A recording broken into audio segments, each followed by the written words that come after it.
अगर आप चाहते हैं भोजपुरी हिट सॉन्ग सबसे पहले आप तक पहुंचे, तो लवली वीडियो चैनल को जरूर सब्सक्राइब करें और साथ में बेल आइकन को दबाना ना भूलें।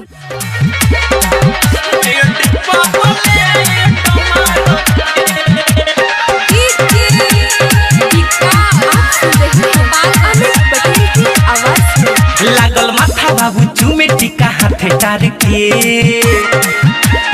उई माँ जो से तना चढ़ल रतिया भातार के हाँ लागल माथा बाबू चूमे टिका हाथे टार के जो से तना चढ़ल रतिया भातार के तो चोली फरले बा तो चोली फरले बा बेड पबले टमार के तो चोली फरले बा बेड पबले टमार के लागल माथा बाबू चूमे टिका हाथे टार के जो सयताना चढ़ल रतिया भातार के तो चोली फरले बा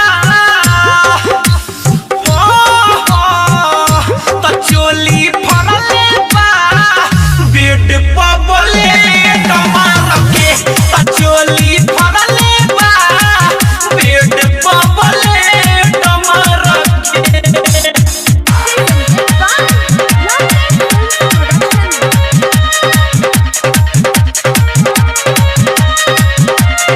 आप सुन रहे हैं अमित पटेल की आवाज में।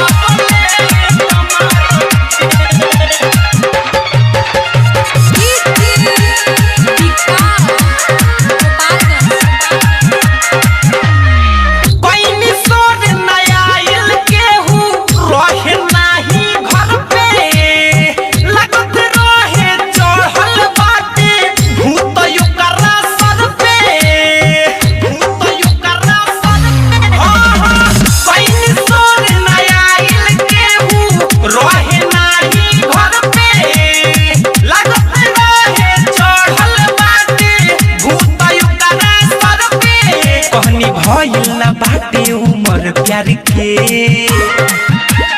ए सखी बोले हमारा के लगल बुझार झार के हाँ कहनी भइल ना बाटे उमर प्यार के बोले हमारा के लगल बुझार झार के